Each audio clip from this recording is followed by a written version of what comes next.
इस पूरे संसार की बुनियाद हैं डायमेंशंस, यानी कि आयाम। एक ऐसी अनजान चीज जिसमें हम रहते हैं, जिसे हम रोज जीते हैं, मगर फिर भी उससे आज तक अनजान हैं। मगर भूले भटके ही सही, कभी तो आपके मन में ये ख्याल जरूर आया होगा कि आखिर इस कायनात में कितनी डायमेंशंस मौजूद हैं और हम एक डायमेंशन से दूसरे डायमेंशन में क्यों नहीं जा पाते। इन्हीं सवालों को डिकोड करेंगे आज की इस वीडियो में। इससे पहले कि आप इस वीडियो में आगे बढ़ें, ये जान लीजिए कि यहाँ बताई जा रही अधिकतर बातें हाइपोथेसिस यानी परिकल्पनाओं और कॉस्मोस को लेकर अब तक की अंडरस्टैंडिंग के बाद लिए गए अजम्पशंस पर आधारित हैं। हम इन सभी बातों के पूरी तरह से सत्य होने का दावा नहीं करते हैं। तो आइए बढ़ते हैं पहले डायमेंशन की ओर। वेल, फर्स्ट डायमेंशन एक लीनियर डायमेंशन है, यानी कि यहाँ ऑब्जेक्ट्स केवल एक स्ट्रेट लाइन में ही मोशन कर सकते हैं। इसे और अच्छे से समझने के लिए आप रस्सी पर चलने वाले एक कलाबाज की परिकल्पना कीजिए। कल्पना कीजिए कि आखिर ये कैसे सिर्फ एक सीधी रेखा में आगे या पीछे ही बढ़ सकता है। इसके पास दाएं या बाएं जाने का कोई विकल्प नहीं होता। इस तरह की मूवमेंट को सिंगल एक्सियल मूवमेंट का नाम भी दिया जाता है और ये रियल वर्ल्ड सिनेरियोज में एग्जिस्ट ही नहीं करती है। 1D फिगर्स महज इंसानी दिमाग की उपज हैं। इनका अधिकतर प्रैक्टिकल यूज ना होकर एक बेहद अहम हाइपोथेटिकल यूज है।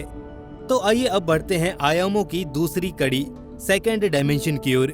वेल, इस केस में चीजें 1D की अपेक्षा काफी प्रैक्टिकल लगती हैं। यहाँ हम एक नहीं बल्कि दो अलग अलग प्लेन्स में मूव कर सकते हैं। यहाँ लीनियर मोशन के साथ ही लेफ्ट और राइट भी मूव किया जा सकता है। इस डायमेंशन में यूजुअली हमारी शुरुआती इमेजिनेशंस एक्ट करती हैं, यानी जब हम इस दुनिया को सिमेट्री के पॉइंट ऑफ व्यू से स्टडी करना शुरू करते हैं तो हमारा दिमाग इन्हीं डायमेंशंस के नज़ारे देख रहा होता है। और फिर आती है थर्ड डायमेंशन, जो हम इंसानों के लिए सबसे ज्यादा रिलेटेबल और अंडरस्टैंडेबल है, बिकॉज इन्हीं डायमेंशंस में हम रहते हैं। जिस ग्रह पर हम रहते हैं वो भी इसी आयाम में सूर्य के चक्कर काटता है। और तो और जिन भी सितारों और आकाश गंगाओं का हम अध्ययन आज तक कर पाए हैं, वे सभी इसी डायमेंशंस में फिट बैठती हैं। इतने तक तो सब कुछ ठीक था, मगर इसके बाद आता है एक बिल्कुल अनजान कॉन्सेप्ट, जिसे हम 4D यानी फोर्थ डायमेंशन के नाम से जानते हैं। ये डायमेंशन बेहद इंटरेस्टिंग बट कॉम्प्लेक्स है। इसे कॉमनली टाइम डायमेंशन के नाम से भी जाना जाता है, और वो इसलिए क्योंकि यही वो आयाम है जिसमें वक्त यानी कि टाइम आगे बढ़ता है। फोर्थ डायमेंशन हमारे लिए इसलिए भी बेहद अहम है क्योंकि इसकी मौजूदगी से ही वक्त का अस्तित्व है। अगर फोर्थ डायमेंशन नहीं होगा तो सब कुछ रुक सा जाएगा और इस कायनात में वक्त का पहिया एक ही जगह पर अटक कर रह जाएगा। इस डायमेंशन की एक खास बात ये भी है कि ये एक लॉक्ड लीनियर मोशन शो करती है, यानी ये केवल आगे ही बढ़ता रहता है। इसमें पीछे जाना प्रैक्टिकली तो मुमकिन नहीं है। हालांकि इसे और बेहतर ढंग से समझने के लिए हम इस ब्रह्मांड में अलग अलग स्थानों पर आ रहे ग्रेविटेशनल वेरिएशंस को स्टडी करते रहते हैं। खासकर ब्लैक होल्स जैसे मैसिव एग्जॉस्टिंग ऑब्जेक्ट्स हमें इस कॉन्सेप्ट के और भीतर झांकने में मदद करते हैं। और जब बात आती है ब्लैक होल्स की, तो ये ब्लैक होल्स हमारे यूनिवर्स के सबसे रहस्यमयी ऑब्जेक्ट्स में से एक हैं। लेकिन अगर आप ब्लैक होल्स के बारे में और जानना चाहते हैं तो मैं रेकमेंड करूंगा कि आप ये किताब a brief history of time from big bang to black holes जरूर पढ़ें। हाँ, मुझे पता है कि आप सबके पास ये बुक नहीं होगी, लेकिन कोई बात नहीं। डिस्क्रिप्शन में लिंक दिया गया है, कुकू FM डाउनलोड कीजिए और वहाँ इस बुक की समरी तो सुनिएगा ही, साथ में आपको इसकी पूरी लाइब्रेरी का एक्सेस भी मिल जाएगा, वो भी इस किताब की आधी कीमत में। ऑफर कुछ खास है, इसलिए इसकी चर्चा बाद में करेंगे, इसलिए पहले वीडियो पर आते हैं। So now it's time for fifth dimension. Fifth dimension इंसानी समझ और पहुंच से पूरी तरह बाहर है, क्योंकि ये क्वांटम फैक्टर में एग्जिस्ट करता है, जिस कारण से इसमें पहुंचना तो दूर, इसे ऑब्जर्व करना भी नेक्स्ट टू इम्पॉसिबल माना जाता है। ऑब्वियसली ये डायमेंशन इमेजिनरी है, इसमें सब कुछ बेहद रहस्यमयी और तिलिस्मी होता है, या फिर यूं कहें कि यहाँ सब कुछ मुमकिन है। हमारी आम दुनिया में जब कभी पेड़ से सेब झड़ता है तो वो नीचे ही गिरता है, मगर इस अनजान दुनिया में सेब ऊपर या नीचे, दाएं या बाएं किसी भी डायरेक्शन में जा सकता है। फिफ्थ डायमेंशन में टाइम भी अपनी लिमिटेशंस ब्रेक कर देता है, और अगर कोई इंसान यहाँ इस डायमेंशन में पहुँचने में कामयाब हो गया तो वो जैसे मर्जी टाइम के साथ खेल सकता है। वो वक्त में जितना चाहे उतना आगे या पीछे जा सकता है, या फिर वक्त को थाम कर कुछ भी रोक सकता है। टेलीपोर्टेशन या एक ही इंसान एक ही वक्त पर बहुत सी जगहों पर मौजूद होना जैसे सभी कॉन्सेप्ट इसी डायमेंशन से निकल कर आए हैं। आइए इस सिलसिले को और आगे बढ़ाते हैं और रुख करते हैं सिक्स्थ डायमेंशन का, जो पूरी तरह से पैरेलल यूनिवर्स और मल्टीवर्स की थ्योरीज पर आधारित है। इस डायमेंशन में रहते हुए एक ही इंसान कई अलग अलग जिंदगियों को ढेर सारे तरीकों से जी सकता है। फॉर एग्जाम्पल, अगर आप इस दुनिया में एक साइंटिस्ट हैं, तो एक दूसरी आइडेंटिकल दुनिया में क्या पता एक पायलट हो।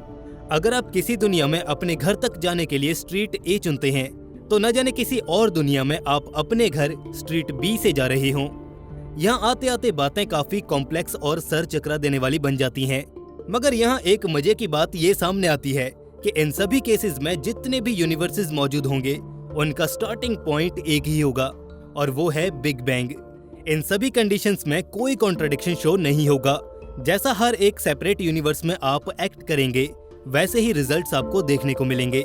अल्टीमेटली इस ब्रह्मांड में ही आपके सैकड़ों या हजारों रूप हो सकते हैं, जिसमें किसी एक जीवन में क्या पता आप अत्यंत सफल हों, तो किसी में आप एक नाकाम इंसान। तो आइए अब इससे भी आगे बढ़ते हैं और देखते हैं सेवंथ डायमेंशन को। सेवंथ डायमेंशन कुछ खास नहीं बल्कि सिक्स्थ डायमेंशन की ही हाइपोथेटिकल कंटिन्यूएशन है। यानी कि जिस तरह सिक्स्थ डायमेंशन में बहुत से यूनिवर्स एग्जिस्ट करते थे, ठीक वैसे ही यहाँ भी करेंगे। यहाँ भी आपके ढेरों वर्जन्स होंगे, बट फर्क सिर्फ इतना है कि इस जगत में सब कुछ इंटरलिंक्ड और रिलेटेबल होगा। आपके सभी वेरिएंट्स की चाल एक दूसरे से जुड़ी हुई होगी और लगभग सभी के हश्र एक समान ही होंगे। इस डायमेंशन की एक और अनूठी बात है इसका पूरी तरह से अनप्रेडिक्टेबल होना, क्योंकि यहाँ किसी भी व्यक्ति के डिफरेंट वेरिएंट्स की संख्या इनफाइनाइट यानी कि अनगिनत हो सकती है। और यहाँ पर हर यूनिवर्स का स्टार्ट पॉइंट एक समान भी नहीं होगा। हर यूनिवर्स के जन्म लेने और मरने के तरीके में भी फर्क होगा। इन शॉर्ट, यहाँ सब कुछ जुड़ा होकर भी बेहद अलग थलग पड़ा होगा। मगर जब बात आठवें डायमेंशन की आएगी, तो वो इन सब से भी बेहद अलग होगा। यहाँ सभी चीजें इन एग्जिस्टेंट फैक्टर में होंगी, जो सब कुछ होकर भी कुछ नहीं होंगी, क्योंकि हम इंसान तो क्या, इस कायनात का कोई भी प्राणी उन्हें छू या महसूस नहीं कर पाएगा। असल मायनों में उस डायमेंशन में मौजूद ऑब्जेक्ट्स का हमारे वर्ल्ड से कोई सरोकार नहीं रहेगा। वहाँ पास्ट, प्रेजेंट और फ्यूचर की सभी पॉसिबिलिटीज तो होंगी, मगर फिर भी वहाँ कोई फिजिकल चीज मौजूद नहीं होगी। वहाँ अगर कुछ होगा तो महज खालीपन, मगर वो खालीपन भी कम रहस्यों को समेटे हुए नहीं है। उस खालीपन में कुछ ना होते हुए भी बहुत कुछ समाहित होगा। इसे बेहतर तरीके से समझने के लिए आप एक डिजिटल वर्ल्ड या फिर कुछ आज के मेटावर्स से रिलेट कर सकते हैं, मगर इसकी पूरी हकीकत तो आज भी इंसानी दिमाग से कोसों दूर है। मगर जब बात 9वें डायमेंशन की आएगी, तो वहाँ इतना खालीपन नहीं होगा। यहाँ हमारी आज की सोच से जुड़े हुए वो सभी प्राणी ब्रह्मांड में रहेंगे जिन्हें हम इमेजिन करते आए हैं। इस मल्टीपल सिविलाइजेशन वाले यूनिवर्स में हर किसी की अपनी एक यूनिक जगह होगी, मगर सबकी एक साथ मौजूदगी के बावजूद भी हमें इन अनजान सभ्यताओं के अस्तित्व का जरा भी आभास नहीं होगा। इस दुनिया में सभी सिस्टम्स अपने अकॉर्डिंग अपने साइकिल में चल रहे होंगे, मगर वो सब चीजें हमारी नॉलेज में नहीं आ पाएंगी, क्योंकि ना तो हमारा वहां तक पहुंचना कभी मुमकिन हो पाएगा और ना ही इन सिस्टम्स की फिजिक्स हमारी समझ से मेल खाती होगी। इससे आगे आने वाले 10th डायमेंशन का तो फिलहाल सोचना भी बेहद मुश्किल है, क्योंकि सभी हाइपोथेटिकल पॉसिबिलिटीज 9th डायमेंशन के साथ ही खत्म हो जाती हैं। मगर फिर भी जब विचारकों ने इस दिशा में अध्ययन किया, तो ये पता चला कि जो प्राणी इस लोक में पहुंच जाएगा, उसे भगवान या भूत दोनों में से किसी एक का दर्जा तो देना होगा, क्योंकि वहाँ ह्यूमंस नहीं बल्कि सुपर ह्यूमंस रहेंगे, जिनके पास वो सभी पावर्स होंगी जो आज तक हमने केवल साई-फाई फिल्म्स में ही देखी हैं। यहाँ पॉसिबिलिटीज नाम का शब्द ही एग्जिस्ट नहीं करेगा, क्योंकि यहाँ अल्टीमेटली सब कुछ हो सकता है, लिटरली कुछ भी। और फाइनली अब बारी आती है आखिरी डायमेंशन 11th डायमेंशन के राज से पर्दा उठाने की। वेल, यूं तो 4D के बाद आने वाली सभी डायमेंशंस महज दिमाग के उपज के समान हैं, मगर फिर भी 11वें डायमेंशन पर हाइपोथेसिस दे पाना काफी मुश्किल था।